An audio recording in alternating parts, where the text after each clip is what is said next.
Bonjour à tous nos fidèles auditrices, auditeurs de la radio Arc-en-Ciel, à l'équipe Jésus est mon guide. Bienvenue à toutes. C'est moi Marie qui se présente à cette nouvelle séquence. Nous l'est le mardi 25 juin 2024 et nous fêtons Saint Prosper. Eh bien, si c'est votre fête, nous disons bonne fête. Si c'est votre anniversaire, nous souhaitons un joyeux anniversaire. Seigneur, entends ma prière. Ne me voile pas ton visage. Écoute, Seigneur, le cri des malheureux.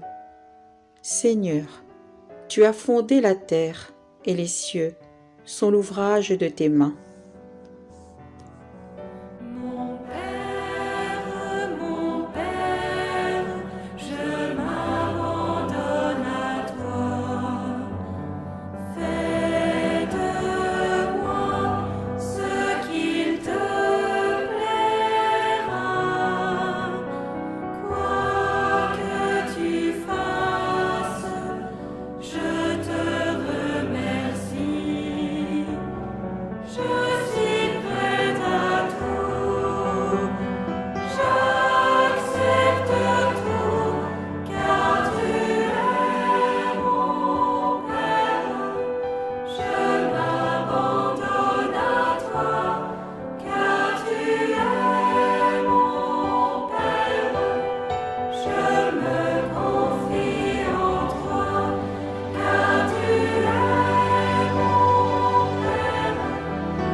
Lecture du deuxième livre des rois.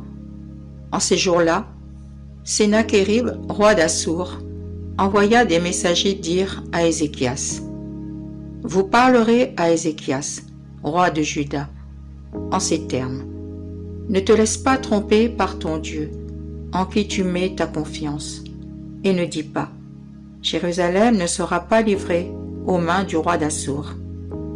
Tu sais bien ce que les rois d'Assur ont fait à tous les pays. Ils les ont voués à l'anathème.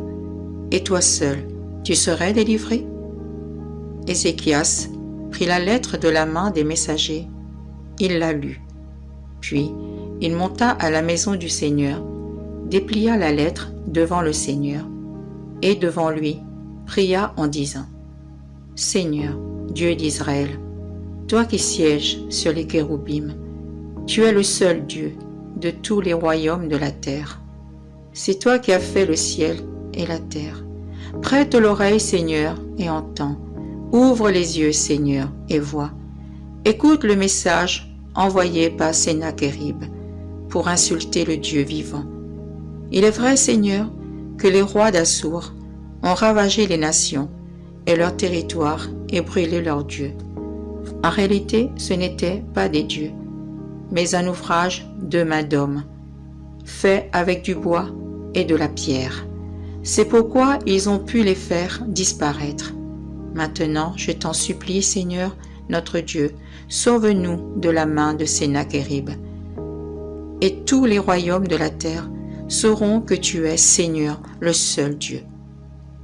Alors le prophète Isaïe, fils d'Amo, envoya dire à Ézéchias: Ainsi parle le Seigneur, Dieu d'Israël. J'ai entendu la prière que tu m'as adressée au sujet de Sennachérib, roi d'Assur. Voici la parole que le Seigneur a prononcée contre lui. Elle te méprise, elle te nargue, la Vierge, la fille de Sion. Elle hoche la tête pour se moquer de toi, la fille de Jérusalem.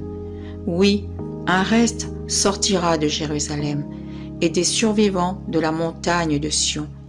Il fera cela l'amour jaloux du Seigneur. Et voici ce que dit le Seigneur au sujet du roi d'Assur. Il n'entrera pas dans cette ville. Il ne lui lancera pas une seule flèche. Il ne lui opposera pas un seul bouclier. Il n'élèvera pas un seul remblai. Il retournera par le chemin par lequel il est venu.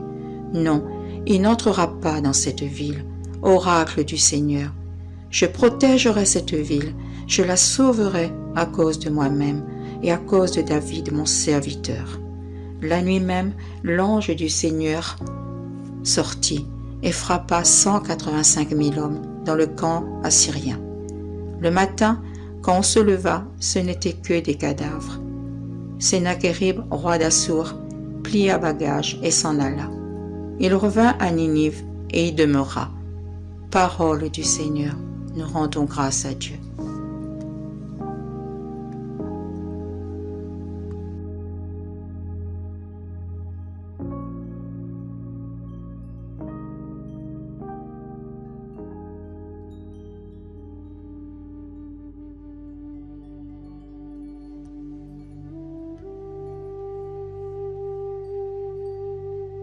Dans notre vie chrétienne, il peut se produire le phénomène suivant. Bien que nous connaissions le Seigneur, sa parole, et que nous ayons en nous son Saint-Esprit, nous pouvons passer par des temps de crise. Dieu nous a peut-être fait des promesses au sujet de notre travail, ou de notre famille, ou de nos vies individuelles, ou de l'Église, mais il ne se passe rien. Les choses tardent tant que l'on en vient à se demander si Dieu a réellement parlé. On commence alors à douter et à tout remettre en question. Apprendre à écouter Dieu. Lorsque nous traversons de tels moments, il n'y a qu'une solution: chercher la face de Dieu. Il nous faut cesser de poser des questions pour commencer à écouter. Avez-vous déjà remarqué combien il est désagréable de parler avec une personne qui ne vous laisse pas en placer une? Parfois, Dieu se retrouve dans cette situation avec nous. Nous ouvrons la porte du trône, de la grâce, et puis c'est la déferlante. Toutes nos questions, nos frustrations, nos cris de douleur, de ras-le-bol et même de révolte parfois se répandent devant Dieu. Dieu ne peut pas placer un seul mot lorsque nous sommes là à dérouler le chapelet de toutes nos doléances. Si nous nous approchons du trône de la grâce dans une telle attitude, nous ne pouvons que repartir déçus. Il faut du temps pour entrer dans la présence de Dieu et faire taire toutes les voix qui gémissent et crient en nous. Il faut du temps à Dieu, qui attend que nous cessions de gémir. Et il nous faut du temps pour enfin commencer à l'écouter.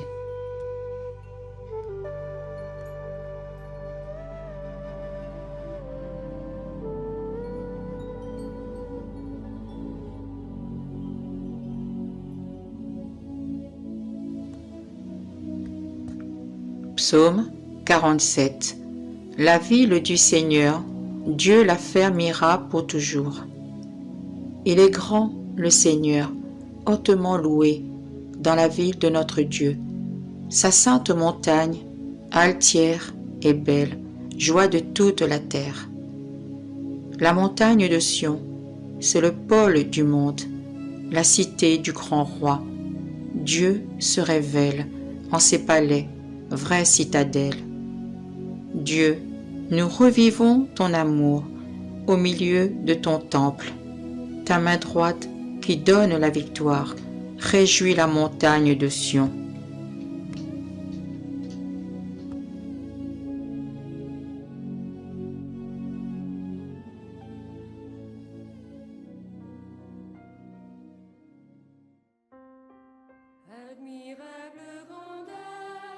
Ben voilà, Asta m'y arrive à la fin de ma séquence. Me remercie à toutes d'avoir accompagné moi pendant ce petit temps de prière. Me souhaite à Zot une sainte journée et surtout, prends soin de Zot. À bientôt!